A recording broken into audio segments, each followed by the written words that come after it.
Nope. Nope. Nope.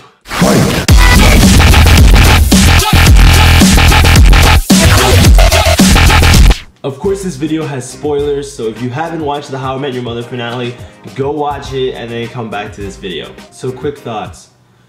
I hated the ending, but only because of the last 5 minutes. Everything that was jam-packed into the finale should have been spread out into multiple episodes over season 9. That would have been a perfect season 9. Yeah, the finale had a lot of goods and bads, but I'm gonna break it down for you the way I thought about it, character-wise. So I'll start with the easiest one, Marshall and Lily. Marshall and Lily really stay the same. I feel like that's definitely part of their characters and they pulled it off really well. They were basically the last string holding together the gang for as long as it would stay that way. Lily, throughout this entire season, was used as a trigger of sadness.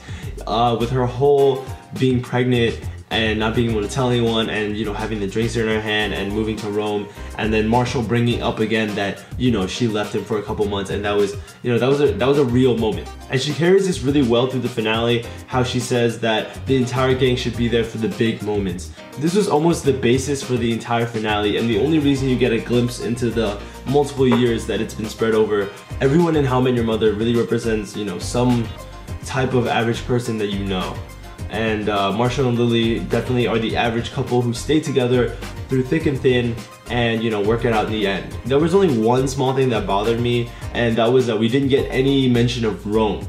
Rome was such a big deal in season 9, the whole thing about Marshall turning down his judgeship and giving up his dreams for her dreams because she's giving him his dream again. Rome doesn't seem to have any effect on Lily and Marshall. In fact, in the finale, they basically skip over it and they don't talk about it at all. And I could have totally seen an entire episode dedicated to Marshall and Lily and their adventures through Rome and how, maybe they learn something new about life. Honestly though, that wasn't a big deal, so let's move on. Now with Barney.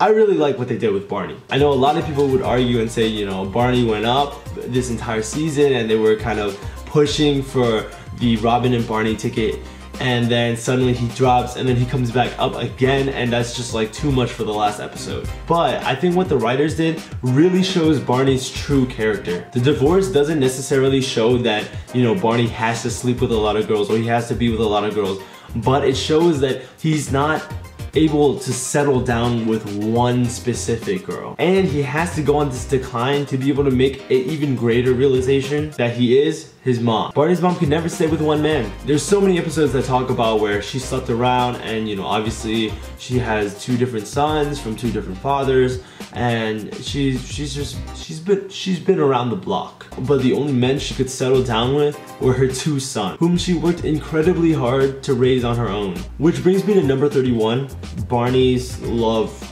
mistress. I feel like a lot of people had a big problem with calling her number 31 and the fact that you don't get to see her face and you don't get to know her real name. I feel like these 2 points really add to the fact that I was talking about before. Because growing up, Barney really never knew his father. And of course you can't forget the episode where Barney tries to remember all of his childhood memories and how his mother was always there for him as a father figure. I think the absence of the mother in this case really adds to the fact that, Barney is becoming that person that follows after their parents in a really good way. Their personalities might not exactly fit the social norm, but they still find a way to fit in and find happiness. And maybe an episode where Barney travels through the perfect month and where it shows, his stress when he finds out that number 31 is pregnant. I can honestly say, Robin herself didn't do anything wrong. She showed many aspects of herself. She was very Robin-like throughout the entire finale. Robin's always been a lone wolf, and there's an episode where she talks about how she and Barney are 2 alike, and 2 lone wolves can't form a pack. Of course, the divorce was also a good move for her, but she is a lot more emotionally unstable. As she's shown before that she can't handle emotions very well. The one episode where she talks about leaving her best friend in Canada just because she got pregnant, and she freaks out and shuts out Lily just because Lily's about to be pregnant. Robin is really rash when it comes to relationships and likes to cut the rope early, especially because that's how her father is and that's how she was raised. However, just like she rebounded with her friend, eventually she rebounds again to Ted's wedding and does show up. I would have liked to see an episode where Robin, after the divorce, travels the world and meets these people that help her rebound and realize that she should be there for the big moments. Finally, Ted. in the last 5 minutes where he ends up with Robin. The reason I have a problem with this, and a lot of people have a problem with this, is because the whole entire series is based on the fact that true love and destiny are Ted Mosby's thing. And the fact that they spent the entire last season connecting you with the mother and making sure that she's the perfect fit for Ted. It's pretty obvious through her adventures in season 9 that everything she does and likes is for the sake of Ted and for the sake of connecting her with Ted. So Ted spends 9 seasons going through girl after girl after girl, throws away his job in Chicago, and grows the balls to reject Robin at her own wedding, and he still ends up with Robin. It doesn't make sense. Actually, something that steered me away from the ending was the old lady at the bench. The old lady is really persistent and excited about Ted's stories, and I thought that she represented Ted at the beginning of the series.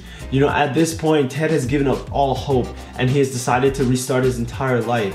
But she came back as a reminder of his belief in destiny and true love. We spent 9 years with Ted finding the perfect girl,